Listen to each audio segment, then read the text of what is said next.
Work out అవుతుంది. Explain చేయండి basic. Customer అనేది మాకు నెక్స్ట్ సైట్ తీసుకొస్తాడు, ఇవన్నీ చెప్పడానికి సైట్కి వస్తాడు. సైట్కి వచ్చిన కస్టమర్ కొన్నాడు అనుకోండి, అతను మన లైఫ్ లాంగ్ అతను మనం చూస్తాం, మనం అతను చూస్తాం. అదే కస్టమర్ కొనలేదు అనుకోండి, అతను మళ్ళీ మన మొత్తం అతను కనపడి మన మొత్తం మాట్లాడతాడు. దొరికిన రోజే అతను మ్యాక్సిమం కస్టమర్ ఫస్ట్ విజిట్ చేసినప్పుడే మన యొక్క పర్ఫార్మెన్స్ మొత్తం చెప్పేసాడు. మొత్తం ఏమేమి ఉందో మొత్తం చెప్పేయడం వల్ల కస్టమర్ మళ్ళీ మన నెక్స్ట్ టైం ఇస్తాడు, నెక్స్ట్ విజిట్కి వస్తాడు, కొనడం కూడా చేస్తాడు. కాబట్టి మీరు కస్టమర్ కంపల్సరీ మీరు మొత్తం ఎక్స్ప్లెయిన్ చేయడం మీ బాధ్యత.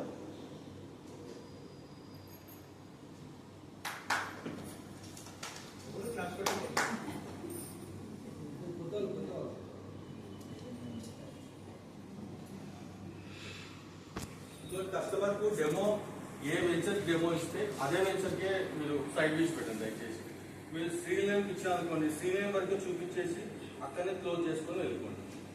మీరు హెవెన్ హిల్స్ చెప్పి శ్రీలేమ్ చూపించారు, శ్రీలేమ్ చూపి హెవెన్ హిల్స్ చూపారు, రెండు మన వెంచర్లే. కానీ కస్టమర్కి ఏది డెమో ఇస్తే అదే చూపించాలి. ఒకటి డెమో ఇచ్చిన తర్వాత ఇది కూడా చూపిద్దాంలే, మన ఇంకోటి ఉంది కదా అన్న యాటిట్యూడ్ పెట్టుకోకండి. మీకు శ్రీలేమ్ చెప్పినప్పుడు శ్రీలేమ్ కొంచెం మొత్తం ఎక్స్ప్లెయిన్ చేయండి, శ్రీలేమ్ సైడ్ పీస్ పెట్టండి.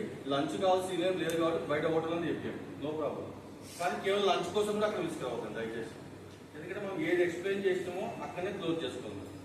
హెవెన్ హిల్స్ వాళ్ళు ఎక్స్ప్లెయిన్ చేసింటే హెవెన్ హిల్స్ ఒకటే చూపించండి, మన శ్రీలేమ్ లేదు తీసుకుపోతుంది.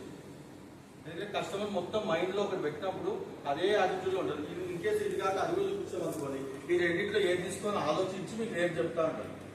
ఆ రేపు అనేది మీ జీవితంలో ఎప్పటికీ రాదు. కాబట్టి మీకు కన్ఫ్యూజ్ కావాలంటే కస్టమర్ కన్ఫ్యూజ్ చేయదండి.